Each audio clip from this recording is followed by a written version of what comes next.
Good morning all of you. जो common paper का discussion है ये सेट नंबर आज का 27। इस 20 नंबर डिस्कशन को हम लोग शुरुआत करते हैं क्वेश्चन नंबर फर्स्ट के साथ। क्वेश्चन नंबर फर्स्ट के साथ आइए सबसे पहले क्वेश्चन नंबर फर्स्ट को देखें। क्या कहता है ये कि किन यूरोपियों ने भारत में प्रथमतः सामुद्रिक व्यापारी केंद्र स्थापित किए। क्वेश्चन नंबर फर्स्ट है। देखिए सबसे पहली बार जो भारत आने वाले थे आपके पास ये तो पुर्तगाली थे, इसमें तो कोई डाउट नहीं है।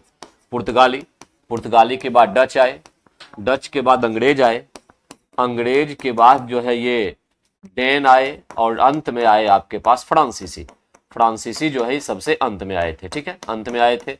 इसमें से सबसे पहले सामुद्रिक व्यापारी केंद्र को स्थापित करने वाले कौन थे? पुर्तगाली थे। पुर्तगालियों ने ही सबसे पहले सामुद्रिक व्यापारी केंद्र को स्थापित किया। पुर्तगालियों के बारे में अगर कुछ पॉइंट और भी याद रखना है तो ये भी कि पुर्तगाली ने ब्लू वाटर जो पॉलिसी होता है इसको एक्चुअली में शुरुआत की थी, हिंद महासागर पर कब्जे की। इसके तहत इन्होंने कार्टिलेज प्रणाली को अपनाया था। कार्टिलेज प्रणाली एक प्रकार का लाइसेंस होता था कि कोई भी अगर जहाज हिंद महासागर से गुजरेगा तो वो टैक्स देके ही गुजरेगा, ऐसे नहीं गुजरेगा। ठीक है, ये कार्टिलेज प्रणाली व्यवस्था पुर्तगाली के द्वारा जो है ये लाया गया था। तो यहाँ पे करेक्ट जो आपके पास आंसर निकल के आ रहा है वो आ गया क्या? पुर्तगाली जब भारत में आए तो 1498 में प्रथम व्यक्ति हालांकि आया था। इसमें से प्रथम व्यक्ति ये था वास्को डिगामा जो है ये एक्चुअली में पहला व्यक्ति था जो आया था। और ये आया कहाँ था? कालीकट के तट पे, जहां का शासक जमोरिन हुआ करता था। ठीक है, जमोरिन हुआ करता था। इसमें से जो अल्बुकर्क इसका गवर्नर था, एक गवर्नर पुर्तगाल कंपनी का, इसको वास्तविक संस्थापक कहा जाता है। पुर्तगाली व्यवस्था का वास्तविक संस्थापक जो है वो इसी अल्बुकर्क को कहा जाता है वास्तविक संस्थापक। ये पुर्तगाली जब यहाँ पर आए तो इन्होंने भारत को क्या क्या सिखाया? जहाज निर्माण कैसे होता है इसकी तकनीक यहाँ पे लेके आए थे ये। ठीक है, प्रिंटिंग प्रेस की बात इन्होंने की थी, इसके साथ साथ ये खाने वाली चीज अगर देखें तो टमाटर आलू के साथ तंबाकू भी लेके आए थे। और इन्होंने भारत में गोथिक कला का विकास किया था। गोथिक जो कला है इसका भी इन्होंने विकास किया था। तो कुल मिला के ये इंफॉर्मेशन है और करेक्ट जो आंसर हमारे पास निकल के आ रहा है वो निकल के आ रहा है यहाँ पे क्या? सी जो है आपके पास वो करेक्ट आंसर है इसका। ठीक, तो फर्स्ट का करेक्ट आंसर हमारे पास सी आया। आते हैं क्वेश्चन नंबर सेकंड की ओर। निम्न में से किसने भारत में फ्रेंच शक्ति को समाप्त कर दिया? फ्रेंच शक्ति को समाप्त कौन कर दिया? बक्सर की लड़ाई की, बांडीवास की लड़ाई की, तीसरा कर्नाटक युद्ध? देखिए हमेशा ध्यान रखना है कि अंग्रेज और फ्रांस के बीच जब संघर्ष की बात होती है, अंग्रेजों ने ही फ्रांसीसियों को फ्रांसीसी को समाप्त किया था, उसकी शक्ति को अंग्रेज ने। तो अंग्रेज और फ्रांसीसियों के बीच जब बात आएगी तो कर्नाटक युद्ध की चर्चा होगी। कर्नाटक जो संघर्ष था, युद्ध था, ये एक्चुअली में अंग्रेज और फ्रांसीसियों के बीच जो है साम्राज्य की लड़ाई थी भारत को लेकर। ठीक है, इसमें से जो फर्स्ट कर्नाटक का युद्ध होता है, फर्स्ट कर्नाटक युद्ध जो होता है इसको मैं सीधे लिख देता हूं। कर्नाटक युद्ध तो हो ही गया, इसमें से पहले नंबर फर्स्ट, सेकेंड और थर्ड। ठीक है, फर्स्ट कर्नाटक जो युद्ध हुआ 1748 में हुआ और ये एक्स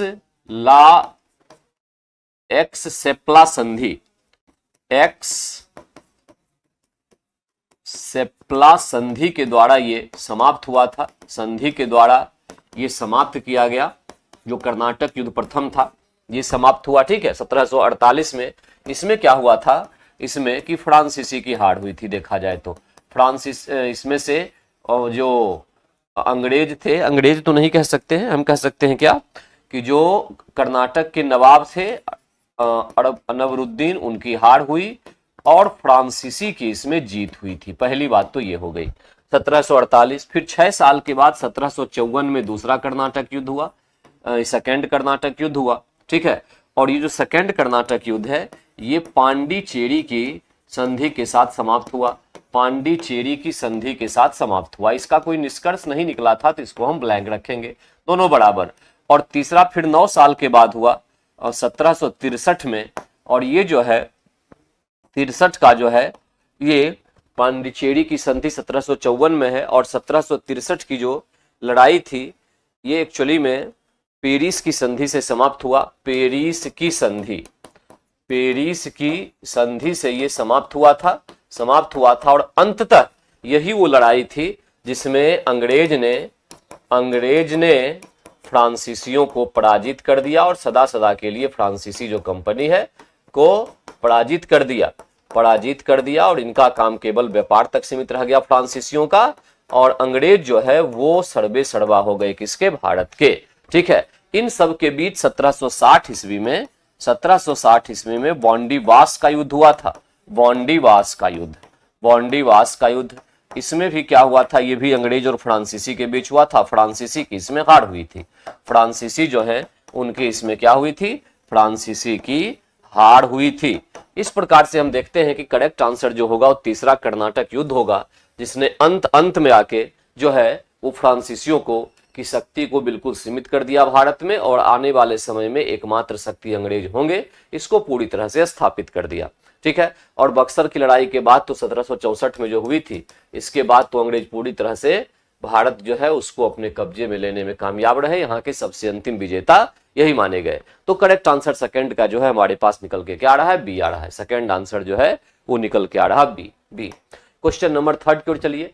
1766 से 69 ईस्वी में ब्रिटिश और हैदर अली के बीच लड़ा जाने वाला पहला मैसूर युद्ध किसके द्वारा समाप्त किया गया था। एक्चुअली में थर्ड क्वेश्चन ये जो है कि जो किस संधि के तहत ये समाप्त किया गया था, तो ध्यान रखना है 1769 में मद्रास की संधि हुई थी। मद्रास की संधि 1769 में, और इस मद्रास की संधि के द्वारा प्रथम जो लड़ाई है इसको समाप्त किया गया। जो सेकेंड आंग्ल मैसूर युद्ध हुआ था, आंग्ल मैसूर युद्ध जो हुआ, ठीक है, ये समाप्त हुआ था मैसूर की संधि से। मैसूर की जो संधि है इस संधि से समाप्त हुआ था, और इस संधि में कौन कौन थे, अंग्रेज के साथ, एक तरफ अंग्रेज दूसरे तरफ टीपू सुल्तान। दूसरे तरफ कौन थे, यहाँ टीपू सुल्तान, क्योंकि हैदर अली की सेकेंड वाले में ही मृत्यु हो गई और टीपू सुल्तान के साथ ये संधि हुई थी। तो मैसूर की संधि के तहत जो द्वितीय आंग्ल मैसूर युद्ध है इसका समापन हुआ था। उसके बाद अगर हम तीसरे आंग्ल मैसूर युद्ध की बात करें, तीसरा आंग्ल मैसूर युद्ध, ठीक है, इसकी बात करें तो इसका समापन हुआ था श्रीरंगपट्टनम की संधि के द्वारा। श्रीरंगपट्टनम की संधि के द्वारा इसका समापन हुआ था। ठीक है, श्रीरंगपट्टनम की संधि के द्वारा इसका समापन हुआ। तीसरा आंग्ल मैसूर युद्ध का, इसमें भी टीपू सुल्तान ही था। ठीक है, ये जो हुआ था वारेन हेस्टिंग्स के टाइम पर, और ये हुआ था कॉर्नवालिस के टाइम पर। ये जो था वारेन हेस्टिंग्स के टाइम पे हुआ, और ये हुआ था कॉर्नवालिस के टाइम पे, कॉर्नवालिस के समय पर हुआ। और उसके बाद वेलेजली के टाइम पर आते आते फोर्थ जो आंग्ल मैसूर युद्ध हुआ, इसमें चौथे वाले में जो वेलेजली के समय पे हुआ था, वेलेजली, इसमें टीपू सुल्तान की मृत्यु हो गई। और उसके बाद जो है मरने के बाद कंडीशन कुछ ऐसा बना कि अंग्रेजों ने इसको अपने में मिला लिया। तो इस तरह से कुल मिला के 4 आंग्ल मैसूर युद्ध हुए थे। 4 आंग्ल मैसूर युद्ध जो है इसमें हुआ था।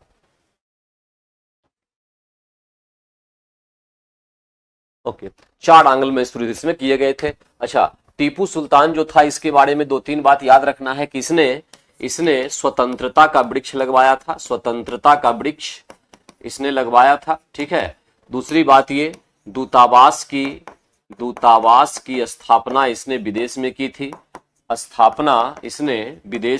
ये भी एक इसका महत्वपूर्ण पॉइंट है। कई जगह इन्होंने अपने दूत भेजे थे। ठीक है, दूत भेजे थे। आधुनिक तरीके से सेना का गठन किया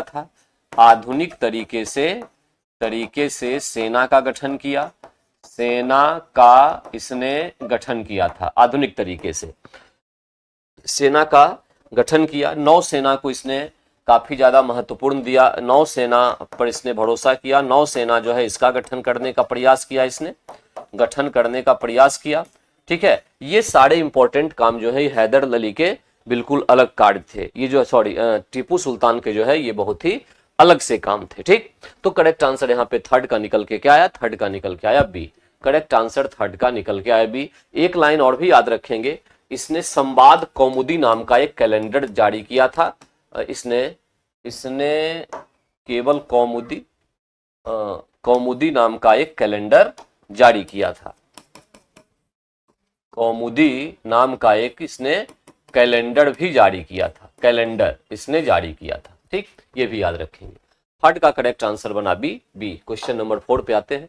सिख खालसा की स्थापना किसके द्वारा किया गया? खालसा पंथ की स्थापना गुरु गोविंद सिंह, जो सिख के 10वें तथा अंतिम गुरु थे। 10वें तथा अंतिम गुरु थे, इनके द्वारा खालसा पंथ की स्थापना की गई। इनके बाद जो है ये गुरु ग्रंथ जो साहिब ईसाइयों का सिखों का जो पवित्र धर्म ग्रंथ है, इसी को गुरु मानने की परंपरा चल पड़ी और इसी को आगे गुरु मान के अब सारा काम होता है। उनकी सारी व्यवस्था जो है गुरु ग्रंथ साहिब से ही तय होती है। ठीक है, तो गुरु गोविंद सिंह ने सिख के 10वें अंतिम गुरु थे। इन्होंने 5 ककार का सिद्धांत दिया था। 5 ककार जो है ये सिखों को हमेशा रखना चाहिए ताकि कभी भी ये अपनी सुरक्षा कर सकें। ये गुरु गोविंद थे। गुरु नानक को सिख धर्म का संस्थापक कहा जाता है। सिख धर्म का संस्थापक इनको कहा जाता है। संस्थापक किसको? सिख धर्म का संस्थापक गुरु नानक को कहा जाता है। पहली बात तो ये। और इन्होंने गुरु ग्रंथ साहिब का संकलन किया। गुरु ग्रंथ साहिब का इन्होंने संकलन किया था। साहिब का इन्होंने संकलन किया था, मतलब इन्होंने लिखा इन्होंने ही था, संकलन किया था। ठीक है, और इसको अपडेट करने का काम, अपडेट करने का काम किया था गुरु अर्जुन देव ने, जो 5वें गुरु थे। गुरु अर्जुन देव के द्वारा इसको अपडेट करना, कुछ और जोड़ना इसमें। ठीक है, गुरु अर्जुन देव की हत्या जो है, उसकी हत्या जहांगीर ने करवा दी थी। जहांगीर ने करवा दी थी, ये भी आप याद रखेंगे, करवा दी थी। ये क्वेश्चन आता है एग्जाम में, इसको ध्यान में रखिए। किसने करवाई? तो गुरु अर्जुन देव की हत्या जहांगीर के द्वारा करवा दी गई थी। ठीक है, गुरु नानक जो है इनका जब जन्म की बात होगी तो अभी वो पाकिस्तान में जगह है ननकाना साहब जो है साहब, वहां पर इनका जन्म हुआ था। ठीक है, गुरु तेग बहादुर जो है ये सिख धर्म के 9वें गुरु थे और इनका औरंगजेब के साथ विवाद चलता था। अंततः औरंगजेब ने इनकी हत्या करवा दी थी।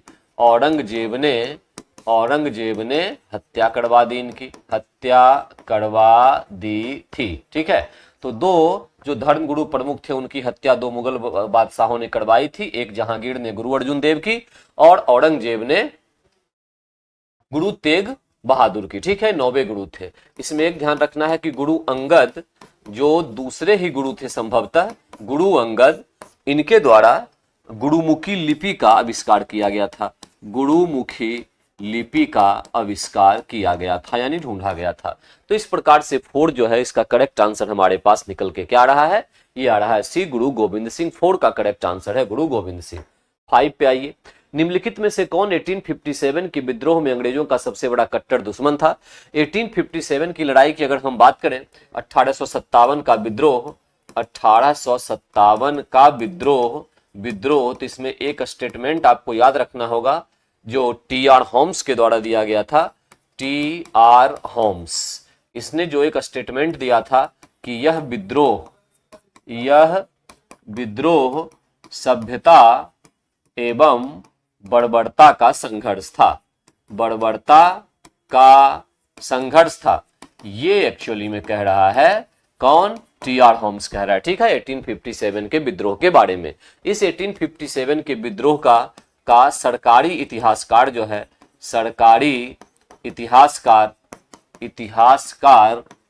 एस.एन. सेन थे। एस.एन. सेन, एसएन सेन थे, जिन्होंने एक पुस्तक भी लिखी थी और इनके द्वारा लिखी गई पुस्तक का नाम था 1857। पुस्तक का नाम था 1857। नाम की इन्होंने बुक लिखी थी। ठीक है, ये पॉइंट हो गया। अब जरा देख लें नेतृत्वकर्ता की बात। तो कानपुर की बात अगर करें, कानपुर, तो यहां नाना साहब थे, नाना साहब। तात्या टोपे भी हम लिख सकते हैं क्योंकि इसके सेनापति थे ये, तो तात्या टोपे भी लिख सकते हैं। ठीक है, तात्या टोपे। लेकिन यहां ध्यान रखना है, तात्या टोपे जो है ये विश्वासघात के शिकार हो गए थे। मान सिंह जो इनका दोस्त था, मान सिंह ने विश्वासघात इनके साथ किया, विश्वासघात, और इनको अंग्रेजों के हवाले करवा दिया था। ठीक है, अंग्रेजों के हवाले कर दिया था, के हवाले करवा दिया, पकड़वा दिया था, और बाद में इनको, इनकी मृत्यु, इनको मार दिया गया। कानपुर। उसके बाद आते हैं अगर हम झांसी की ओर, तो झांसी में लक्ष्मीबाई थी, लक्ष्मीबाई, लक्ष्मीबाई। तात्या टोपे का नाम आप ग्वालियर से भी जोड़ सकते हैं, ग्वालियर में थे ये, और इन्होंने 1857 की लड़ाई में ग्वालियर में नेतृत्व भी किया था। उसके बाद अगर हम लखनऊ की बात करें, लखनऊ, तो वहां बेगम हजरत महल थी, बेगम हजरत महल, इन्होंने भी नेतृत्व किया था। अगर हम फैजाबाद की बात करें, फैजाबाद, तो यहाँ पे अहमदुल्ला थे, अहमदुल्ला फैजाबाद में। और इलाहाबाद की बात करें, इलाहाबाद, तो यहाँ पे थे लियाकत अली। ठीक है, लियाकत अली। इस तरह से बहुत सारे लोग थे जिन्होंने इसमें पार्टिसिपेट किया था। जगदीशपुर की बात अगर की जाए, जगदीशपुर की, बिहार, तो यहाँ पर जो है मुख्य रूप से कुंवर सिंह थे जिन्होंने इस विद्रोह का नेतृत्व किया था, कुंवर सिंह थे जिन्होंने नेतृत्व किया था। इन सब में और भी जो बहुत सारे बचे हुए हैं, इन सब में सबसे बड़ा दुश्मन जो अंग्रेजों का था वो अहमदुल्ला को कहा जाता है। अहमदुल्ला ने क्या हुआ था कि अंग्रेजों के विरुद्ध फतवा जारी किया था, अंग्रेजों के विरुद्ध फतवा जारी किया था। क्या किया था? विरुद्ध फतवा, फतवा जारी किया था। और अंग्रेजों ने क्या किया था? अंग्रेजों ने, ये काम तो अहमदुल्ला ने किया, अंग्रेजों ने 50,000 का इन पे इनाम रखा था, 50,000 का इनाम रखा था। तो कुल मिला के कंडीशन ये बनता है। ठीक, करेक्ट आंसर हमारे पास क्या निकल के आएगा? मौलवी अहमदुल्ला, मौलवी अहमदुल्ला। क्वेश्चन नंबर 6 पे आइए। निष्क्रिय विरोध के सिद्धांत का प्रतिपादन किसने किया? करेक्ट आंसर है अरविंद घोष। याद रखेंगे, निष्क्रिय सिद्धांत का प्रतिपादन अरविंद घोष के द्वारा एक्चुअली में किया गया, अरविंद घोष के द्वारा किया गया। ठीक है, तो यहाँ पे अरविंद घोष। निष्क्रिय सिद्धांत का मतलब ये होता है कि अहिंसक रहते हुए, अहिंसक रहेंगे, ठीक है, और सरकार पर जो है वो दबाव डालने का प्रयास करेंगे। तो अहिंसक रहते हुए सरकार पे दबाव डालना और उनको तरीके से काम करने के लिए मजबूर करना, यह कहलाता है निष्क्रिय विरोध का सिद्धांत, जो किनका था? अरविंद घोष का था। ठीक है, अरविंद घोष का, अरविंद घोष का था। यहां new lamp for old, old, ये एक इन्होंने पुस्तक लिखी थी। किसने? अरविंद घोष ने। और इस पुस्तक में जो है इन्होंने सिद्धांत दिया था निष्क्रिय विरोध का, निष्क्रिय विरोध का। तो इस बुक का नाम आप याद रखेंगे, ठीक है, क्योंकि 2 क्वेश्चन बन गया यहां से। निष्क्रिय विरोध का सिद्धांत किसने दिया? अरविंद घोष ने दिया। और new lamp for old book किसके द्वारा लिखी गई? तो ये अरविंद घोष के द्वारा लिखी गई थी। न्यू लैंप फॉर ओल्ड, ठीक है, ये लिखी गई थी अरविंद घोष के द्वारा। किसने संपत्ति निष्कासन के सिद्धांत की वकालत की थी? संपत्ति से बेहतर है यहां धन निष्कासन कहा जाए, ड्रेन थ्योरी। ये देने वाले दादा भाई नौरोजी थे। ठीक है, इनको grand old man of India के नाम से भी जाना जाता है, ओल्ड मैन ऑफ इंडिया के नाम से भी इनको जाना जाता है। एक तो पॉइंट ये हुआ। दूसरी बात ये है कि ये प्रथम भारतीय थे, प्रथम भारतीय जो ब्रिटिश संसद के लिए, ब्रिटिश संसद के लिए चुने गए थे, चुने गए थे। किस पार्टी कौन सी थी? पार्टी थी उदारवादी पार्टी, लिबरल पार्टी, उदारवादी पार्टी के टिकट पर ये चुने गए थे। ठीक है, ग्रांड ओल्ड मैन के नाम से जाना जाता है। Poverty and un British rule in India, rule in India इनकी फेमस पुस्तक है, जिस पुस्तक में इन्होंने धन निष्कर्षण का सिद्धांत दिया था। ठीक है, धन निष्कर्षण का सिद्धांत जो है poverty and un British rule in India में इन्होंने दिया था। ठीक, तो इस प्रकार से दादा भाई नौरोजी ही थे जिन्होंने ये धन निष्कर्षण के सिद्धांत की थ्योरी दी थी। ठीक है, अच्छा, आरसी दत्त जो है, आरसी दत्त ये जब 1922 में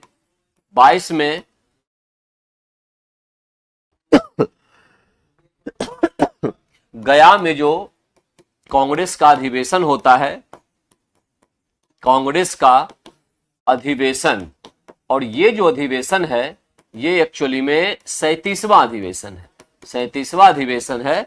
तो उस अधिवेशन की अध्यक्षता की थी किन्होंने? सी आर दास ने। आरसी दत्त लिखा हुआ एक्चुअली में, यहां पे ध्यान रखिएगा कि जो पॉइंट है ये मैं सी आर दास के लिए लिख रहा हूं। किसके लिए लिख रहा हूं? सी आर दास के लिए। ठीक है, आरसी दत्त जो है इन्होंने एक बुक लिखी थी, economic history of India, economic history of India नामक जो है इन्होंने एक बुक लिखी थी, जिसको भारत के आर्थिक इतिहास पर प्रथम पुस्तक माना जाता है, प्रथम पुस्तक माना जाता है। इस बात को ध्यान रखेंगे। यहाँ पे दो चीजें थी, एक मिक्स हो गई है, उस समय जो है नाम को हमने देखा नहीं था, नाम ध्यान में नहीं था, तो इसको जरा समझने की बात कीजिएगा कि जो यहाँ पे आरसी दत्त है ना, ठीक है, आरसी दत्त और सी आर दत्त दोनों अलग अलग हैं। आरसी दत्त के द्वारा लिखा गया था economic history of India, Bharat के आर्थिक इतिहास पर यह प्रथम पुस्तक है। और यहां ध्यान रखना है कि इकोनॉमिक हिस्ट्री ऑफ इंडिया में भी दादा भाई नौरोजी के सिद्धांत का समर्थन किया गया था कि धन निष्कर्षण जो है ड्रेन थ्योरी, इसका समर्थन इस बुक ने किया था, यानी इन्होंने किया था। सी आर दास की जहां तक बात है तो ये 1922 में गया में जो कांग्रेस का अधिवेशन होता है 37वां, उसकी अध्यक्षता की थी। यहां एक बात और भी याद रखना है सी आर दास के बारे में, क्या याद रखना है, इसको थोड़ा सा चेंज कर ले, ये रखना ये है इनको याद इस तरह से कि 1921 में भी एक हुआ था अहमदाबाद में क्या हुआ था? अहमदाबाद में कांग्रेस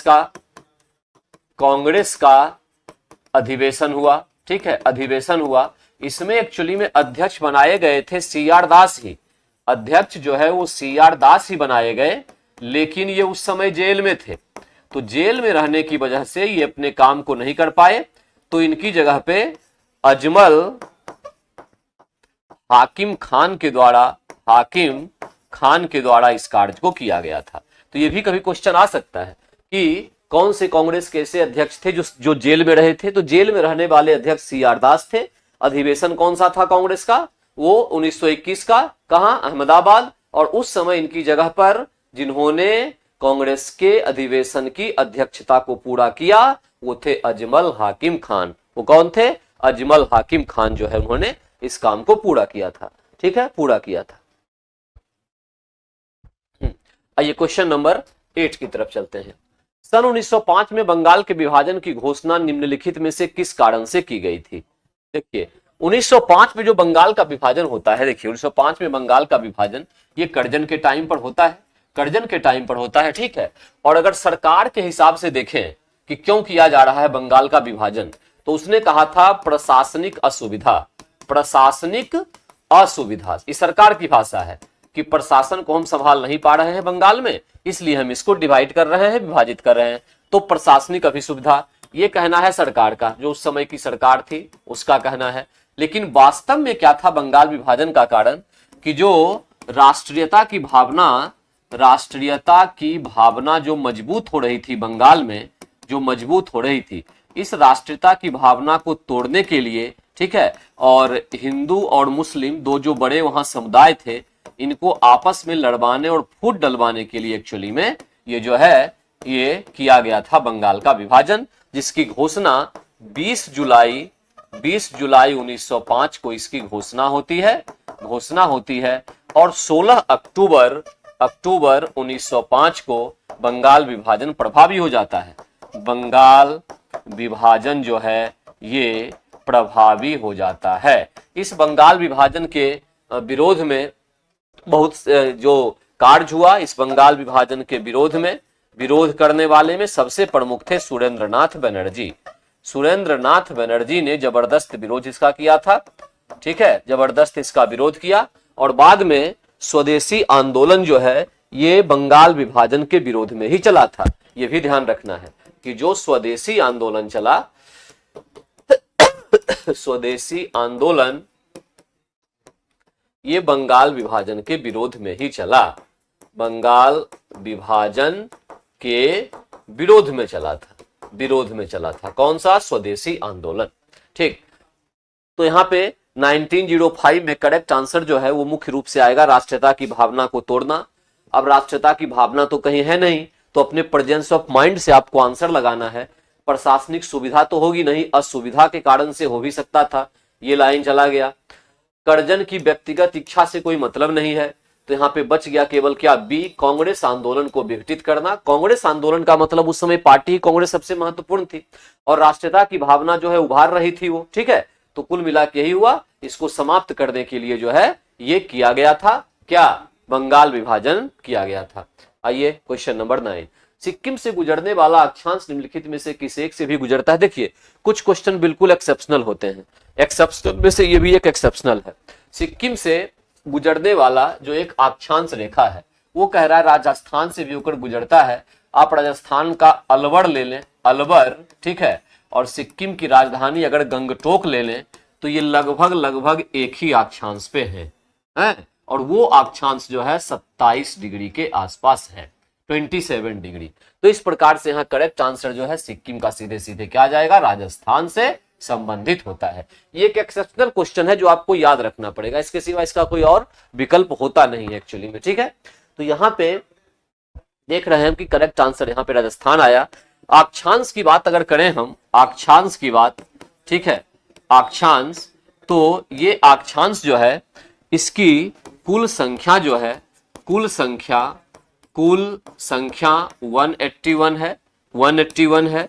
यदि ध्रुवों पर अक्षांश को बिंदु मान लिया जाए, बिंदु माना जाए, जैसा कि सिमटते सिमटते वो पॉइंट के रूप में रह जाती है, तो कुल अक्षांश की जो संख्या होगी, अक्षांश की संख्या होगी उसमें 2 घट जाएगी, 179 आएगी, ठीक है, 179 आएगी। 0 डिग्री जो अक्षांश होता है ना, 0 डिग्री अक्षांश, इसको भूमध्य रेखा कहते हैं, भूमध्य रेखा कहते हैं, भूमध्य रेखा। और यह पृथ्वी को 2 बराबर भागों में बांटती है, पृथ्वी को 2 बराबर भागों में बांटती है, बराबर भागों में बांटती है और विभाजित करती है। कोई दूसरी अक्षांश रेखा ऐसी नहीं है जो पृथ्वी को 2 बराबर भागों में बांटेगी भूमध्य रेखा को छोड़ के, ठीक है। हाँ, ये जरूर है कि सभी देशांतर रेखाएं जो होती है, देशांतर रेखाएं जो होती है, रेखाएं ये पृथ्वी को 2 बराबर भागों में बांटती है, 2 बराबर भागों में बांटती है। ये एक्चुअली में पॉइंट यहां पे निकल के आता है, ठीक है, 2 बराबर भागों में बांटती है, ठीक। सभी देशांतर रेखाएं पृथ्वी को 2 बराबर भागों में बांटेगी, अक्षांश रेखा कोई नहीं बांटेगी, एक 0 डिग्री अक्षांश मात्र बांटेगी। अब यहाँ पे अगर अक्षांश जो है 23 1/2 डिग्री है नॉर्थ में, तो इसको कहा जाता है ट्रॉपिक ऑफ कैंसर, यानी कर्क रेखा, ट्रॉपिक ऑफ कैंसर। और 23 1/2 डिग्री अगर साउथ में है तो ये ट्रॉपिक ऑफ कैप्रिकॉर्न, यानी क्या कहलाता है? मकर रेखा के नाम से ये जाना जाता है, कर्क रेखा और मकर रेखा के नाम से ही जाना जाता है, ठीक है। तो यहाँ पे करेक्ट आंसर हमारे पास निकल के 9 का क्या आ गया? ए आ गया। करेक्ट आंसर जो है हमारे पास आ गया क्या? ए। भारत का सुदूर पश्चिम का बिंदु क्या है? पश्चिम बिंदु की बात यहां पे की जा रही है। देखिए यहां जो है पूरब पश्चिम को अगर हम देखें इस तरह से, तो पूरब पश्चिम तो यहां पे होता है 97 डिग्री 25 मिनट, ठीक है, ये ईस्ट की ओर।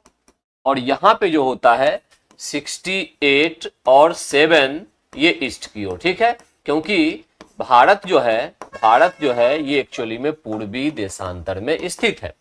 पूर्वी जो देशांतर है वहां पर ये क्या है, स्थित है, इसलिए ये कंडीशन बनता है 67 से 97। यहाँ पे गुजरात में क्या, कौन सा पॉइंट, गोहाड़ मोती कह सकते हैं हम, ये भारत का सबसे पश्चिमी पॉइंट हुआ, पश्चिमी बिंदु हुआ गोहाड़ मोती। और यहां जो निकला 97-25 ये आ गया अरुणाचल प्रदेश का, अरुणाचल जो प्रदेश है वहां, और उसका सबसे पूर्वी पॉइंट जो भारत का बना वो एक्चुअली में क्या बन गया, किबिथु के नाम से इसको जाना जाता है। क्या बन गया, ये किबिथु के नाम से जाना जाता है, ठीक है। तो यहाँ पे 68-7 पूर्व होगा, करेक्ट आंसर यहाँ पर क्या होगा, सी। 68-7 जो पूर्व है वो करेक्ट आंसर यहाँ पे होगा सी, ठीक है। उसके साथ 36-6-8-4 ये जो हमारा है ये 37 डिग्री 6 और 8 डिग्री 4 ये हमारा नॉर्थ और साउथ पॉइंट है, ठीक है। ये जो नॉर्थ पॉइंट है इसको इंदिरा कॉल कहा गया, इंदिरा कॉल कहा गया। ये लद्दाख में, ये कहां, लद्दाख में। और ये जो है साउथ वाला पॉइंट यानी दक्षिण पॉइंट 8 डिग्री 4 मिनट ये कहां, ये है कैप कैमोरिन कहां, कन्याकुमारी में है ये मुख्य भूमि का जो भारत का सबसे दक्षिणतम बिंदु है, मुख्य भूमि जहां से जुड़ा हुआ पूरा भारत है, ये मुख्य भूमि का जो है दक्षिणतम बिंदु है। वैसे अगर साउथेस्ट पॉइंट देखा जाए द्वीप के साथ, साउथेस्ट पॉइंट अगर आइसलैंड के साथ देखा जाए पॉइंट, तो वो है अंडमान निकोबार में है, वो निकोबार में, और उसको इंदिरा पॉइंट के नाम से या पिग्मेलियन पॉइंट के नाम से उसको जाना जाता है। इंदिरा पॉइंट या पिग्मेलियन पॉइंट के नाम से उसको जाना जाता है, ठीक। तो इस प्रकार से हम देखते हैं कि करेक्ट आंसर हमारे पास 10 का क्या निकल के आया, सी निकल के आया। 10 का जो करेक्ट आंसर है हमारे पास निकल के क्या रहा है, सी जो है, ठीक है, सी।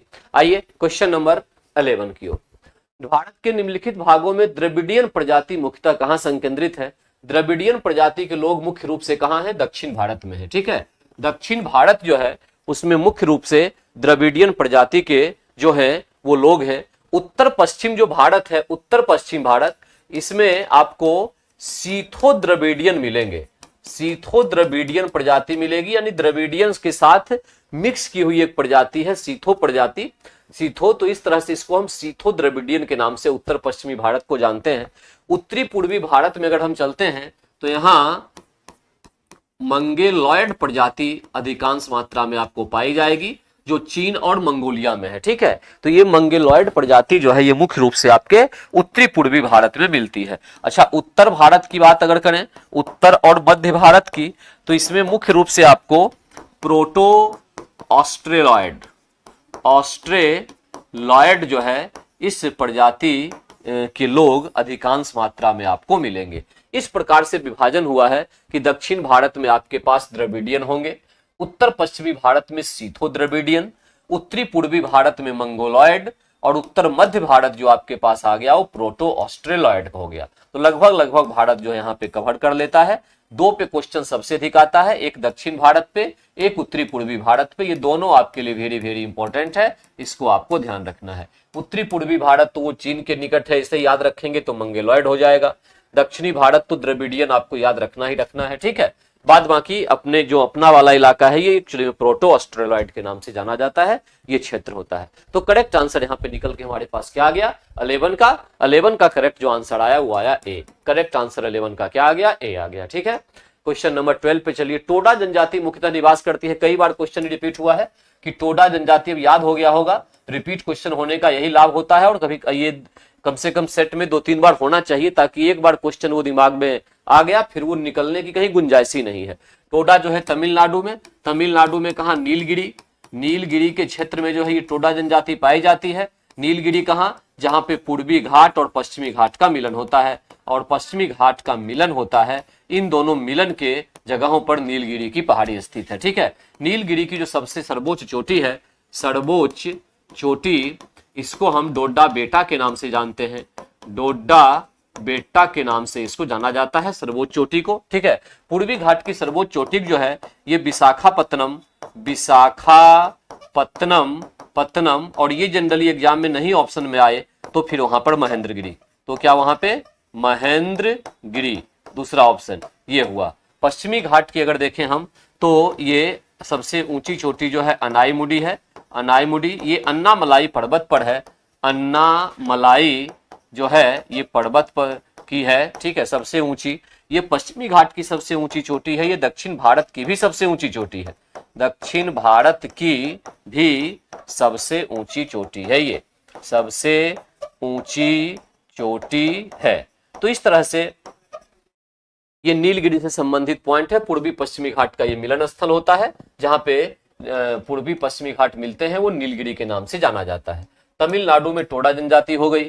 थारू की बात अगर करें तो थारू तो उत्तराखंड और उसके साथ यूपी के क्षेत्र में मुख्य रूप से थारू जनजाति पाई जाती है। भोटिया की बात करें तो ये उत्तराखंड में मिलेगी, आपको उत्तराखंड में मिलेगी। ठीक है, जाड़वा सोमपेन की बात करें, जाड़वा सोमपेन की बात करें तो ये अंडमान निकोबार में, अंडमान और निकोबार में ये पाए जाते हैं मुख्य रूप से। जाड़वा सोमपेन अंडमान निकोबार जनजाति हो गई।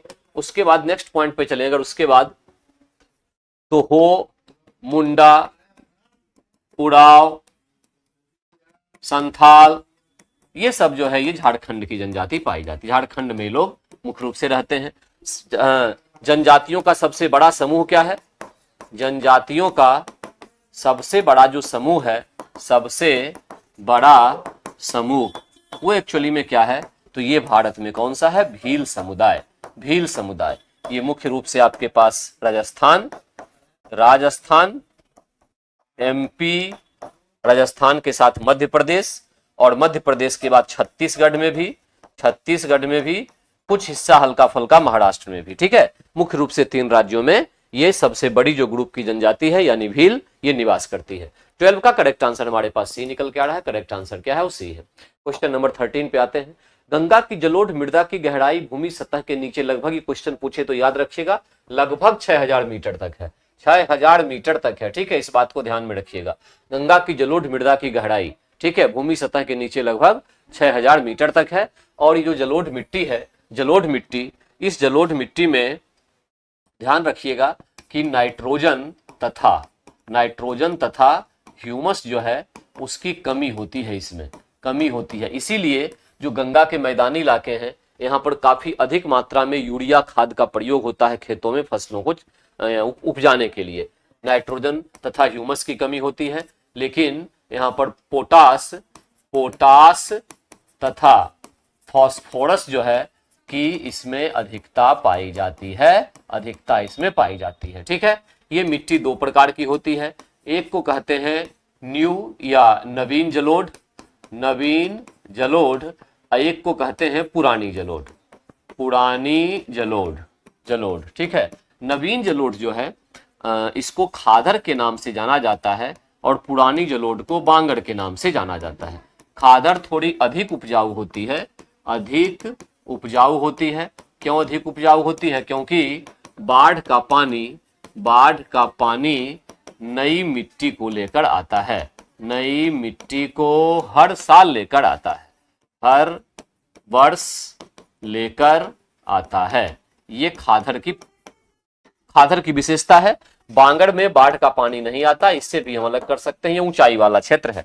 बाढ़ का पानी जो है इसमें नहीं आएगा, ठीक है। और ये भी ध्यान रखना है कि जो ये जलोढ़ मिट्टी है, जलोढ़ मिट्टी ये 43% भूभाग पर फैला हुआ है, भूभाग पर है, जो सर्वाधिक है सभी मिट्टियों में, सर्वाधिक किसमें? सभी मिट्टियों में सर्वाधिक जो है, सबसे अधिक वो कौन सा है? वो जलोढ़ मिट्टी ही होता है। वो एक्चुअली में क्या होती है, जलोढ़ मिट्टी होती है। 43% भाग पर लगभग ये फैली हुई है। तो करेक्ट आंसर 13 का निकला क्या, ए।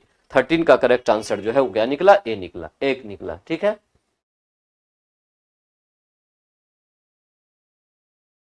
ठीक है। आइए क्वेश्चन नंबर 14 पे आते हैं। कोपेन ने भारत के विशाल मैदान की जलवायु के लिए कौन से शब्द का प्रयोग किया था? कोपेन ने एक्चुअली में पूरी दुनिया में जलवायु का वर्गीकरण किया है, उसमें भारत का जो विशाल मैदान है गंगा का, उसके लिए जिस कोड का यूज किया, उसने कोड का यूज किया है। ये एक्चुअली में CWG है। ये एक्चुअली में क्या है, CWG है, इतना आप याद रखेंगे। करेक्ट आंसर यहां पर आ गया क्या, बी। CWG से भारत के मैदानी जलवायु जो है उसको पूरी तरह से एक्सप्लेन किया गया है, डिसाइड किया गया है और इसी को कोड के रूप में एक्सेप्ट किया गया है यहां पर कोपेन के द्वारा। ठीक है, तो 14 का करेक्ट आंसर यहां पर क्या आया, बी आया। भारत में सबसे कम वर्षा वाला स्थान कौन है? सबसे कम वर्षा की बात अगर करें तो वो लेह होगा, वो लेह होगा। लगभग 10 सेंटीमीटर वार्षिक वर्षा यहां होती है, वार्षिक वर्षा। और 10 सेंटीमीटर के बदले हम 9.9 लिखें तो ही, या 9.2 सेंटीमीटर लिखें वही बहुत है। ठीक है, इतनी वर्षा होती है। हालांकि जैसलमेर भी कोई पीछे नहीं है, हालांकि लेह से पीछे है।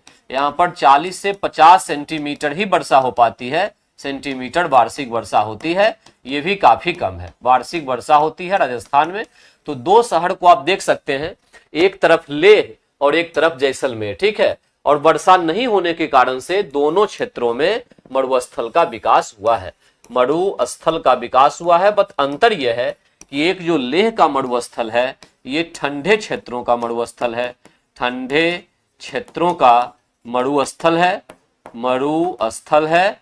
और एक जो है ये गर्म क्षेत्रों का मरुस्थल है, एक जो है ये क्या है, गर्म क्षेत्रों का मरुस्थल है, क्षेत्रों का मरुस्थल यानी डिजर्ट है। ठीक है, तो यहां से पता चलेगा कि मरुस्थल दो प्रकार के होते हैं, एक तो मरुस्थल ठंडे क्षेत्रों का हुआ और एक गर्म क्षेत्रों का हुआ। ठीक है, राजस्थान वाला जो है गर्म क्षेत्र का है और लेह वाला जो है ठंडे क्षेत्रों का है। वहां भी कुछ नहीं होता है, वीरान पड़ी हुई जमीन ऐसे रहती है, लेकिन बारिश नहीं होता, टेम्परेचर घट के माइनस में चला जाता है ठंड के मौसम में। और चूंकि काफी ऊंचाई पर वो है ना, तो ये भी सबसे बड़ी बात यहां पर है। दो तरह के मरुस्थल हमारे यहाँ होते हैं। मरुस्थल में क्या होता है कि दिन और रात के तापांतर में, दिन तथा रात के टेम्परेचर डिफरेंस में, टेम्परेचर डिफरेंस में काफी अंतर होता है। डिफरेंस में सर्वाधिक अंतर कहां मिलता है, तो ये मिलता है, सर्वाधिक अंतर जो है ये आपको मिलता है मरुस्थलीय क्षेत्र में, रेगिस्तानी क्षेत्रों में।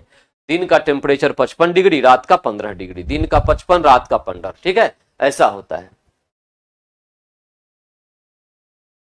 हाँ कोई बात नहीं, उसमें दिया हुआ है तो बड़ी अच्छी बात है, आपने पढ़ा होगा उसमें भी। हम तो घटना चक्र को नहीं पढ़े हुए हैं, आपने पढ़ा तो अच्छी बात है, लेकिन जो मैंने बताया है वो भी काफी ढूंढ के और बड़ा ही स्टैंडर्ड बुक से बताया है, तो ये क्वेश्चन का आंसर गलत नहीं होगा, ये आप बिल्कुल मान के चलिए। तो अगर लेह और जैसलमेर दोनों आता है तो आपको लेह लगाना पड़ेगा। ठीक है, जैसलमेर की तुलना में लेह में कम वर्षा होती है। अगर लेह नहीं दिया हुआ है तब तो जैसलमेर होगा ही होगा। ठीक है, तो इसमें अब बिल्कुल विवाद में नहीं पड़ना है। आइए क्वेश्चन नंबर 16, फसल चक्र आवश्यक क्यों होता है? फसल चक्र का मतलब होता है कि रोटेशन में, रोटेशन मतलब एक के बाद एक, रोटेशन में विभिन्न फसलों की खेती, विभिन्न फसलों की खेती। इसका मतलब यह हुआ कि एक बार हम ऐसे फसल लगाएं जिसको नाइट्रोजन की अधिक आवश्यकता है तो जमीन से नाइट्रोजन पौधा खींच लेगा। अब दूसरी बार हम ऐसे फसल लगाएं जो जमीन में नाइट्रोजन देगा वायुमंडल से खींच के। ठीक है, तो जैसे कहने का मतलब ये हुआ कि एक बार आपने गेहूं का पौधा लगाया तो गेहूं का पौधा लगाने के बाद उसके बाद उसी खेत में अगर मटर लगा दिया जाए तो जो नाइट्रोजन यहाँ गेहूं का पौधा लेगा, मटर का पौधा वही नाइट्रोजन फिर सॉइल को यानी मिट्टी को दे देगा और मिट्टी को फिर नाइट्रोजन मिल जाएगी। फिर उसके बाद वहां गेहूं आप लगा सकते हैं। ठीक है, फिर वहां चना लगा सकते हैं, क्योंकि जो खास करके दलहनी पौधे होते हैं उस दलहनी पौधों में कुछ ऐसे बैक्टीरिया पाए जाते हैं जो मुख्य रूप से वायुमंडल के नाइट्रोजन को खींचकर और वो मिट्टी में जो है फिक्स करते हैं। ठीक है, फिक्स करते हैं। जैसे मटर में कौन सा होता है, राइजोबियम, राइजोबियम, बियम, एजोटोबैक्टर, एजोटोबैक्टर, बैक्टर, क्लॉस्ट्रीडियम, ट्रीडियम, ये सब क्या करते हैं, ऐसे बैक्टीरिया हैं जो वायुमंडल से नाइट्रोजन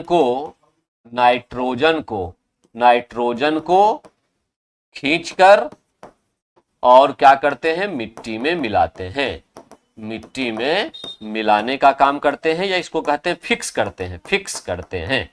ठीक है, तो इस प्रकार फसल चक्र जो है ये आवश्यक है। क्या, मिट्टी की जो फर्टिलिटी है, उर्वरा शक्ति है, इसको बढ़ाने के लिए मिट्टी का होना काफी इसका फसल चक्र का होना काफी आवश्यक है। यहाँ पे एक बात और ध्यान रखना है, कभी क्वेश्चन आ जाए कि जो मिक्स्ड एग्रीकल्चर का क्या मतलब होता है। मिक्स्ड एग्रीकल्चर यानी एग्रीकल्चर, मिश्रित खेती का मतलब क्या होता है, मिश्रित खेती। तो यहाँ अपना दिमाग ज्यादा नहीं लगाना है। मिश्रित खेती का मतलब होता है खेती के साथ पशुपालन, हस्बेंड्री, पशुपालन, एग्रीकल्चर प्लस हस्बेंड्री यानी पशुपालन, इसको कहते हैं एक्चुअली में मिक्स्ड एग्रीकल्चर। खेती और पशुपालन अगर किसान साथ साथ कर रहे हैं तो ये मिक्स्ड एग्रीकल्चर या मिश्रित खेती कहलाता है। ठीक है, यही सबसे करेक्ट इसका आंसर है। सबसे करेक्ट इसका आंसर जो है वो यही। आइए क्वेश्चन नंबर 17 की तरफ आते हैं। पृथ्वी अपने कक्ष में लगभग 4400 किलोमीटर प्रति घंटा की गति से घूमती है। इस तेज गति को हम अनुभव क्यों नहीं करते। देखिए, कोई भी गति को हम अनुभव तब करेंगे, हमेशा ध्यान रखिएगा, जब स्पीड जो है वो नॉन यूनिफॉर्म होगा। क्या होगा, नॉन यूनिफॉर्म यानी एक समान, तभी हमें एहसास होगा कि हम जो है वो एक्चुअली में चल रहे हैं। नॉन यूनिफॉर्म, जब कोई चीज यूनिफॉर्म मोशन में चले ना, एक समान गति से यूनिफॉर्म मोशन में, तो हम वहां पे बैठे रहेंगे, हमें कुछ भी पता नहीं चलेगा एक समान गति में कि कोई चीज चल भी रही है, चाहे वो कितनी स्पीड से चल रही हो। तो पृथ्वी ऐसा नहीं होता कि इसमें कोई ब्रेक लगाने वाला है, कभी 40 किलोमीटर प्रति घंटे, कभी 4000, कभी फिर 3000, कभी 2000। ये बाइक और बस नहीं है, ट्रेन नहीं है। तो इसलिए ये एक समान गति से यूनिफॉर्म स्पीड से यूनिफॉर्म मोशन में चलती है। यही वजह होता है कि हम इसको पता नहीं कर पाते हैं। ठीक है, तो इसमें मुख्य रूप से अगर हम क्वेश्चन का आंसर लगाना चाहें तो हम लगाएंगे अपने अक्ष में पृथ्वी की गति की अपेक्षा हमारी गति शून्य है, या हम इसको कह सकते हैं कि वो यूनिफॉर्म स्पीड से चलती है, हमारी कोई मोशन नहीं है, और इस यूनिफॉर्म स्पीड से चलने के कारण हम जो है ये अनुभव नहीं कर पाते कि पृथ्वी इतनी तेजी से घूम रही है। तो करेक्ट आंसर 17 का आपके पास क्या निकल के आया, बी निकल के आया। करेक्ट आंसर जो है 17 का वो आया बी। ओम मीटर मात्रक किसका है। देखिए, एक फॉर्मूला होता है sorry, R is equal to rho L by A. इसमें से रॉ जो है ये कांस्टेंट है, एक कांस्टेंट है, इसी को कहा जाता है रेसिस्टिविटी, रेसिस्टिविटी या प्रतिरोधकता, प्रतिरोधकता कहा जाता है।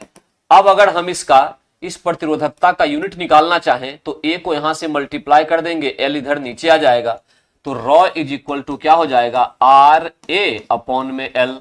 ठीक है, अब आर का तो यूनिट ओम होता है, एरिया का मीटर स्क्वायर, लेंथ का मीटर, तो मीटर से मीटर चला गया तो रॉ का बन गया क्या, ओम मीटर।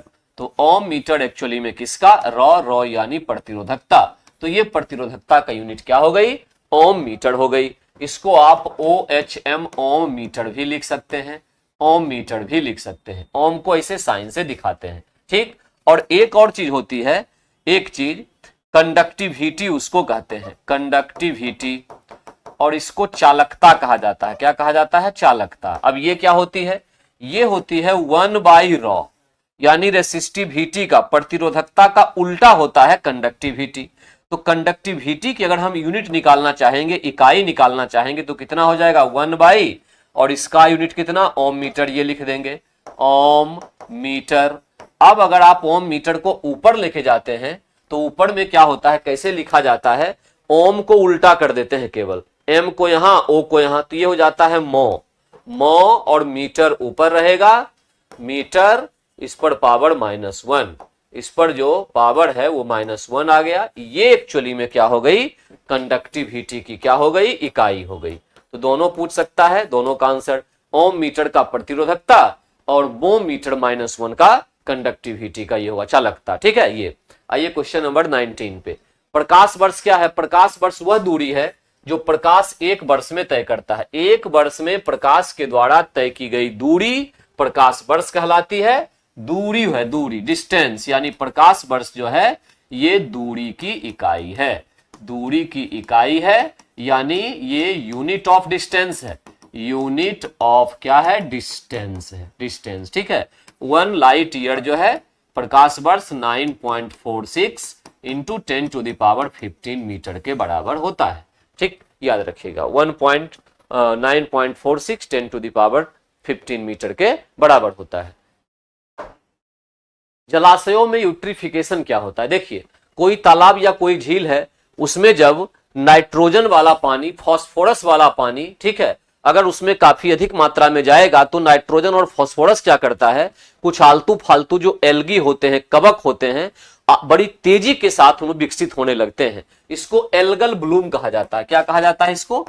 एल्गल ब्लूम, ब्लूम कहा जाता है। मानी अचानक जो है, इसको शैवाल प्रस्फुटन भी कहते हैं हिंदी में, शैवाल प्रस्फुटन के नाम से इसको जाना जाता है। यह घटना होने लगती है एल्गल ब्लूम की। कब यह घटना होगी? जब नाइट्रोजन और फॉस्फेट वाले पानी किसी तालाब या झील के पानी में मिलने शुरू हो जाएंगे, और यही घटना जब काफी अधिक संख्या में शैवाल हो जाएं तो वो क्या करते हैं, पानी को ढक लेते हैं, फिर सन की लाइट उसमें पानी के अंदर नहीं जा पाती, फिर पानी के अंदर जो है, पानी के अंदर ऑक्सीजन की कमी हो जाती है, और पानी के अंदर ऑक्सीजन की कमी जो है क्या करती है, उसकी वजह से जीव जो है पानी में मरने लगते हैं। जो जीव जंतु होते हैं वो पानी में क्या होते हैं, मरने लगते हैं। इसी घटना को हम यूट्रोफिकेशन के नाम से जानते हैं।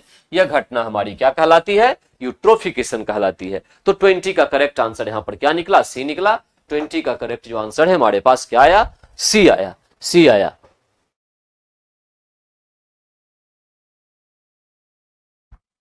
ओके, क्वेश्चन नंबर 21, शुष्क सेल में बैटरी में निम्नलिखित में से किनका विद्युत अपघटक के रूप में उपयोग होता है? यहां ड्राई सेल की बात हो रही है। ड्राई सेल, ड्राई सेल में मुख्य रूप से आपके पास जो है वो अमोनियम क्लोराइड NH4Cl का जनरली उपयोग होता है। अधिकांश उपयोग तो इसी का होता है, NH4Cl का, ठीक है। कभी कभी क्या होता है, कार्बन पाउडर जो होते हैं उनका भी उपयोग होता है, NH4Cl carbon powder. Zinc chloride का भी कभी कभी उपयोग होता है, ZnCl2, ठीक है, जिंक क्लोराइड का उपयोग होता है। ये सारे जो हैं ड्राई सेल के लिए हैं। और अगर नॉर्मल हम बैटरी की बात करें, बैटरी की, तो बैटरी का जो सॉल्यूशन होगा यानी विलयन जो होगा वो मुख्य रूप से क्या होगा, H2SO4 होगा।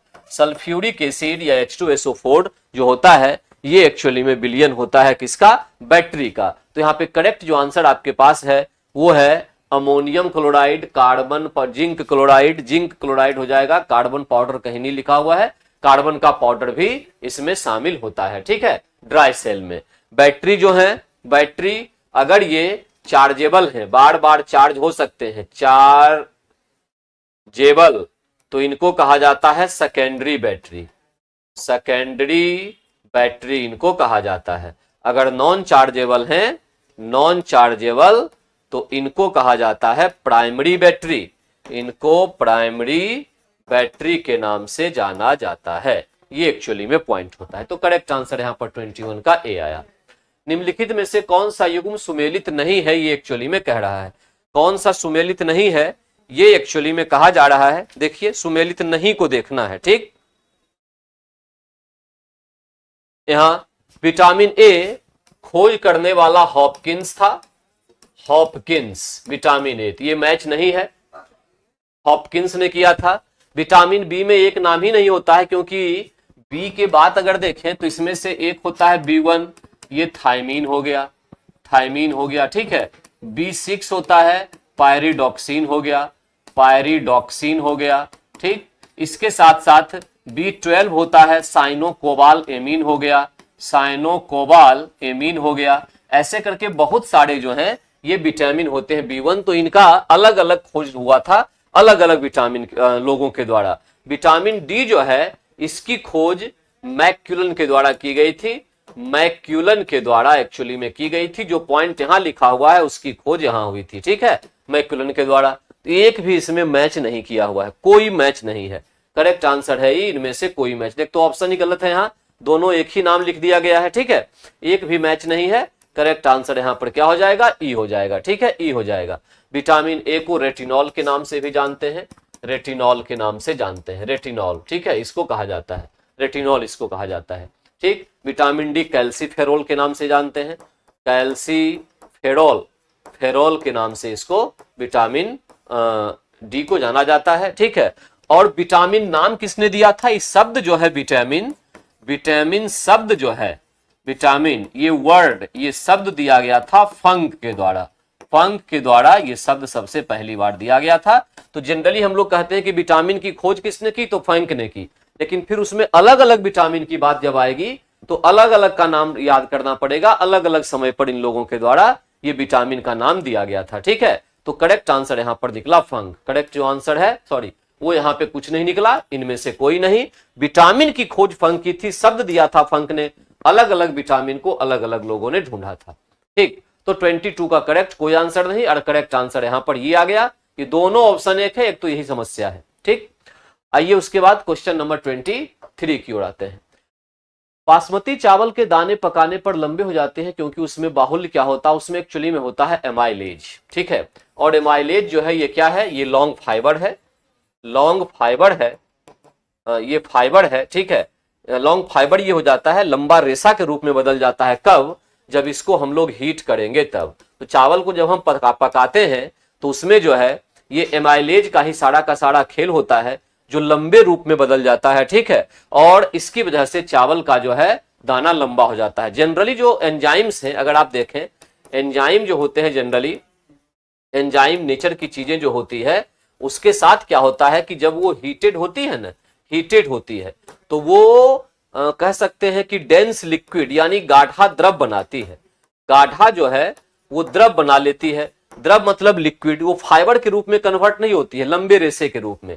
लेकिन यहाँ चावल में जो अमाइलेज होता है, इसका सारा खेल जो यही है कि वो जो है इस प्रकार से कन्वर्ट हो जाता है, इस प्रकार से जो है कन्वर्ट हो जाता है लॉन्ग फॉर्म में, लॉन्ग रेशे के रूप में। इसी के कारण से चावल का जो साइज है वो क्या हो जाता है, बड़ा हो जाता है, ठीक है। तो करेक्ट आंसर यहां पर निकल के क्या आ गया, बी आ गया, बी जो है करेक्ट आंसर यहां पे निकल के आ गया।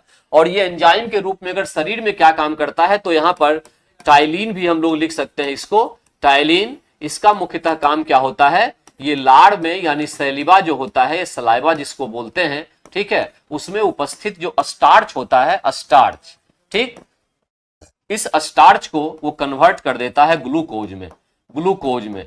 स्टार्च का मतलब है, हम मोटा मोटी आप लगाए कार्बोहाइड्रेट, कार्बोहाइड्रेट से, तो उसको बदलता है किसमें, ये ग्लूकोज में बदलता है। यानी कार्बोहाइड्रेट का जो पाचन है वो कहां से शुरू होता है, वो पाचन जो है वो मुंह से शुरू होता है, ये ध्यान रखना, मुंह से प्रारंभ होता है, ठीक। तो ये करेक्ट आंसर हो गया 23 का आपके पास क्या, बी, करेक्ट आंसर 23 का आया क्या, बी आया, ठीक। क्वेश्चन नंबर 24, जल की अधिकतम मात्रा जिसकी पौधों को आवश्यकता होती है वह उसे अवशोषण किस माध्यम से करते हैं। जल अवशोषण किससे करते हैं, ये नहीं, ये नहीं, जड़ के फ्रॉम द रूट शेयर, बिल्कुल सही बात है, फ्रॉम द रूट शेयर। एक रूट को अगर देखें तो उसमें इस प्रकार के पतले रेशे होते हैं, ठीक है, और उन रेशों से ही वाटर जो है ये यहाँ पर अवशोषित होता है। और यहाँ पर टिश्यू जो होता है ये पेड़ पौधे में वो जाइलम होता है, और जाइलम टिश्यू के माध्यम से, जाइलम उत्तक के माध्यम से जो है ये पानी पत्तियों तक पहुंचता है, पत्तियों तक या तनों तक पहुंचता है, जड़ से पहुंचता है। तो मुख्य रूप से काम किसका, जड़ के जो बाल हैं वो इस प्रकार के काम करते हैं, ठीक है। प्लांट में हार्मोन्स कितने तरह के होते हैं, ये भी कभी कभी क्वेश्चन आता है। इसमें एक नंबर पे आएगा ऑक्जिन, ऑक्जिन, इसको कहते हैं ग्रोथ हार्मोन, ग्रोथ हार्मोन। ये क्या करता है, पेड़ पौधे को लंबाई बढ़ाने में मदद करता है, पेड़ पौधे की लंबाई को बढ़ने में मदद करता है ऑक्जिन। दूसरा होता है साइटोकाइनिन, साइटोकाइनिन होता है, ये क्या करता है, सेल डिवीजन, सेल डिवीजन यानी कोशिका विभाजन के लिए उत्तरदायी होता है, कोशिका विभाजन, ठीक है, विभाजन। उसके बाद होता है इथिलीन, उसके बाद इथिलीन होता है, ठीक है, इथिलीन, ये क्या करता है, फलों को पकने में मदद करता है, फलों को पकने में या पकाने में सहायता करने वाला ये होता है। ठीक है, इतने तरह के हार्मोन्स होते हैं इसमें, ये इतना आपको याद रखना है। ठीक है, 24 का करेक्ट आपके पास ये आंसर निकल के आएगा। ठीक है, सेल डिवीजन। ओके, आइए क्वेश्चन नंबर अब आते हैं नेक्स्ट पे।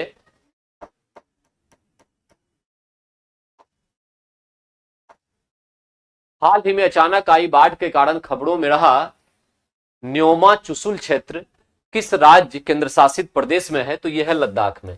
ठीक है, लद्दाख।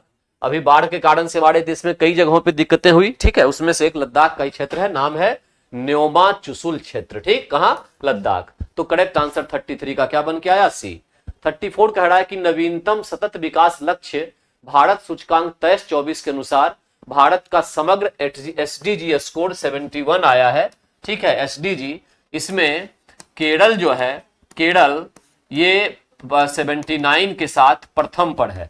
ठीक है, केरल जो है 79 अंकों के साथ प्रथम पर है, फर्स्ट पर है केरल। बिहार जो है सबसे न्यूनतम पर है, बिहार जो है सबसे न्यूनतम पर है, ये भी आपको ध्यान में रखना है। ठीक है, इसका कुल मिला के बिहार जो है बिहार इसका 57 के आसपास वैल्यू आई है, वन सबसे अंतिम यही है सबसे अंतिम एसडीजी में। ठीक है, केरल के साथ आप उत्तराखंड को भी जोड़ सकते हैं, ये 79, ये 79 इनका जो है 79 है। ठीक है, तो इस तरह से नवीनतम सतत विकास लक्ष्य में एवरेज इंडिया का जो है 71 वैल्यू है, केरल यूके सबसे टॉप पे है 79 के साथ, बिहार सबसे नीचे कितना? 57 वैल्यू के साथ है। ठीक है, इसमें सुधार करने की काफी गुंजाइश है।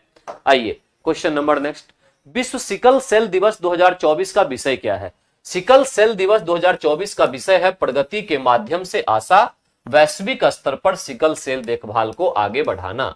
सिकल सेल जो है एनीमिया नाम का, सिकल सेल एनीमिया एक रोग होता है जिसमें आरबीसी जो होता है ना, आरबीसी, इसका आकार जो है ये हंसिया के जैसा हो जाता है, घास काटने वाला जो है हंसिया उसके जैसा आकार हो जाता है इसका।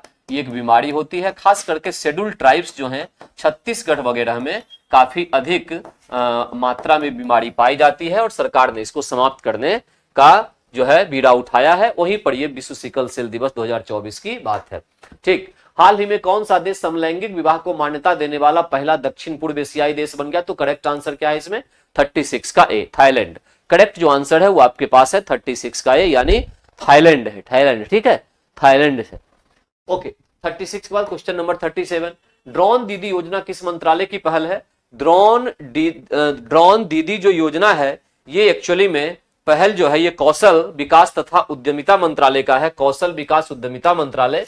इसके अंदर क्या होता है कि ड्रोन दीदी योजना में कि महिलाओं को जो है ये ड्रोन का प्रशिक्षण देके उनको रोजगार उपलब्ध करवाना है।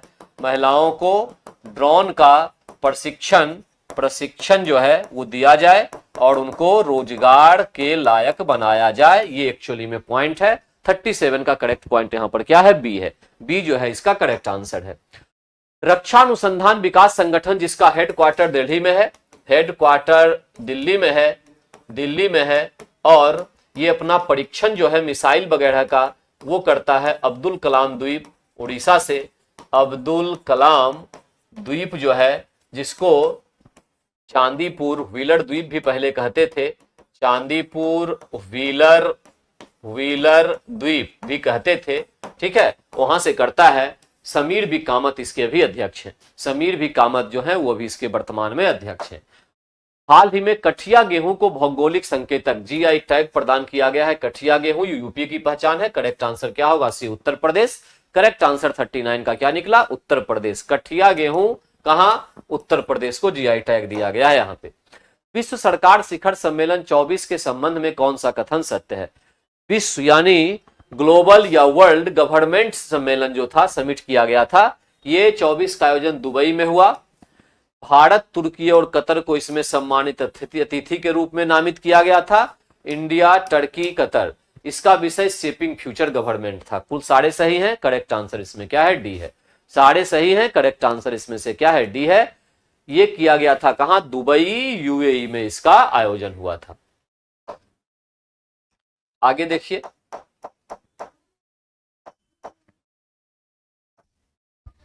निम्नलिखित में से कौन एक स्थलीय पाड़ी तंत्र का उपभाग नहीं है? स्थलीय पाड़ी तंत्र में क्या आता है? एक तो आपके पास आता है स्थल, ठीक है, स्थल, पर्वत, पठार, ठीक, यानी स्थल पर जितनी चीजें हैं सारे स्थलीय पाड़ी तंत्र में आएंगे, ठीक है। एक पाड़ी तंत्र का हिस्सा और कौन? समुद्री यानी जल तंत्र, जल तंत्र, और एक पाड़ी तंत्र का हिस्सा क्या? वायु तंत्र यानी वायुमंडल, वायु तंत्र, या इसको हम कहेंगे वायुमंडल। ये तीन तो मुख्यतः हैं ही, वायुमंडल, और इन तीनों के साथ स्थल, जल और वायु के साथ जब जैविक विधि मिल जाती है, जैविक प्रक्रिया जुड़ जाती है, तो इसी को हम कहते हैं इकोसिस्टम या पारिस्थितिकी तंत्र के नाम से इसको जाना जाता है। तो यहां पर कह रहा है कि कौन सा स्थलीय पाड़ी तंत्र का उपभाग नहीं है? पर्वत होगा, सागर, सागर सागरीय का होगा यानी जल तंत्र का होगा, ये स्थल का नहीं होगा। तो करेक्ट आंसर यहां पर क्या निकला? बी। निम्न स्थलीय पारिस्थितिकी तंत्र, जो भी हो स्थलीय जुड़ा हुआ है तो स्थल का ही है। करेक्ट आंसर यहां पर है सागरीय पारिस्थितिकी तंत्र, बी, ये जो है स्थल का हिस्सा नहीं होगा। तीन तरह के पारिस्थितिकीय तंत्र होते हैं, स्थल, जल और वायु यानी वायुमंडल, ठीक। निम्न में से कौन प्रवाल विरंजन में सर्वाधिक महत्वपूर्ण कारक है? प्रवाल विरंजन जो है इसमें सबसे प्रमुख कारक जो है ये है, देखिए वैसे तो देखा जाए तो सारे इसमें चाहिए प्रवाल शैलों का खनन हो रहा है, इससे प्रवाल खत्म हो रहे हैं, प्रवाल रोगों का फैलना हो रहा है, इससे भी प्रवाल खत्म हो रहे हैं। लेकिन प्रवाल विरंजन जो होता है इसमें क्या होता है कि एक विशेष प्रकार का जीव जिसको जुड़ैंथिस कहा जाता है, जुड़ैंथिस कहा जाता है, ठीक। ये पूरी तरह से निर्भर रहता है किस पर? ये निर्भर रहता है प्रवाल पर, क्योंकि प्रवाल ही इसका घर है, इसका आवास है। लेकिन जब ग्लोबल वार्मिंग की घटना होती है, ग्लोबल वार्मिंग यानी वैश्विक तापन की घटना होती है, तो ये प्रवाल जो है ये गड़बड़ाने लगते हैं। तो उस परिस्थिति में क्या होता है कि इनका आवास जो जुड़ैंथिस का है, ये आवास ही खत्म होने लगता है, तब ये जुड़ैंथिस इस प्रवाल से अलग हो जाते हैं। तो यहां पे क्या होगा कि प्रवाल से जुड़ैंथिस का जुड़ैंथिस जो यहां पे शैवाल एक तरह से है, जुड़ैंथिस का अलग होना क्या करता है? अलग भी होना और क्लोरोफिल का कम रखना अपने पास। तो जुड़ैंथिस का अलग होना प्रवाल का रंग बदल देता है, सफेद कर देता है। यही प्रवाल के रंग का सफेद होना एक्चुअली में क्या है? प्रवाल विरंजन है। ये कब होगा? जब जुड़ैंथिस, जो कि जुड़ैंथेंथिस कहते हैं इसको, जो जब अलग हो जाता है प्रवाल से, तो प्रवाल का रंग सफेद हो जाता है, क्योंकि इसमें क्लोरोफिल है, क्लोरोफिल प्रवाल से अलग हो रहा है, ठीक। और ये क्यों हुआ? ग्लोबल वार्मिंग के कारण से। तो करेक्ट आंसर यहां पर सी निकलेगा, वैश्विक उष्मन। प्रवाल खत्म हो रहे हैं, उसमें सारा काम होगा, सारे ऑप्शन आएंगे। केवल प्रवाल विरंजन जिसको कहते हैं, हाँ ठीक है, उसके लिए रिस्पॉन्सिबल चीज जो होगी वो होगी ग्लोबल वार्मिंग, सबसे अधिक यही प्रभाव डाल रही है। तो इन सब में सर्वश्रेष्ठ ऑप्शन अगर लगाना हो तो हम लगाएंगे सी। करेक्ट आंसर यहां पे निकल के आएगा सी, वैश्विक उष्मन। और ये जो जीव होते हैं जिनका प्रवाल ही होता है आश्रय, वो जब समाप्त होने लगे तो ये उससे अलग हो जाते हैं। अलग होने के बाद प्रवाल के कलर का सफेद बनना, ये प्रवाल विरंजन कहलाता है। तो क्वेश्चन ये भी आएगा, प्रवाल विरंजन के केस में इसको कोरल ब्लीचिंग कहते हैं। कोरल ब्लीचिंग के केस में जो रंग है कोरल का वो कैसा होगा? तो सफेद हो जाएगा। कैसा होगा? व्हाइट हो जाएगा, ठीक है, क्योंकि क्लोरोफिल वाला उसमें जो एल्गी है, शैवाल है, क्लोरोफिल लिए हुए, वो अलग हो जाता है उससे, ठीक। ये तो इसमें से 50 देखें, कौन सा एक ओजोन परत की क्षीणता के लिए उत्तरदायी नहीं है? ये कहा जा रहा है, ठीक है। ये प्रशीतक, ठंडे जितने भी सिस्टम होते हैं उसमें उपयोग में आने वाला CFC, ये तो हमेशा होता है, ठीक। विलायक के रूप में मेथिल क्लोरोफॉर्म, ये भी होगा, ठीक है। अग्निशमन में प्रयुक्त हैलोन, इसका कोई लेना देना इससे नहीं होता है, यानी करेक्ट आंसर इसमें से क्या होगा? सी जो है करेक्ट आंसर है, ठीक है, इससे कोई लिंक नहीं है। ये दोनों जो है रिस्पॉन्सिबल होंगे किसके लिए? ओजोन परत की क्षीणता के लिए। ओजोन की जो मोटाई होती है, ठीक है, जो इसकी मोटाई होती है, इसको मेजर किया जाता है किसमें? डॉबसन इकाई में। डॉबसन इकाई में इसको मेजर करते हैं। और ओजोन छिद्र से संबंधित जो घटना है वो है मॉन्ट्रियल प्रोटोकॉल। ये ओजोन छिद्र से संबंधित घटना है, जो 16 सितंबर 1987 को हुआ था, ठीक है, कनाडा के शहर मॉन्ट्रियल में, कि ओजोन होल को कैसे बचाया जाए। 16 सितंबर जो होता है वो ओजोन दिवस होता है, तभी से ये भी ध्यान रखिएगा 16 सितंबर ओजोन दिवस के रूप में मनाया जाता है, ओजोन दिवस के रूप में मनाया जाता है। ठीक है, तो आज के क्लास को हम यहीं रहने देते हैं, आज सारे क्वेश्चंस डिस्कस हो गए। ठीक है, कल मिलेंगे फिर एक नए सेशन के साथ, तब तक के लिए thank you very much all of you.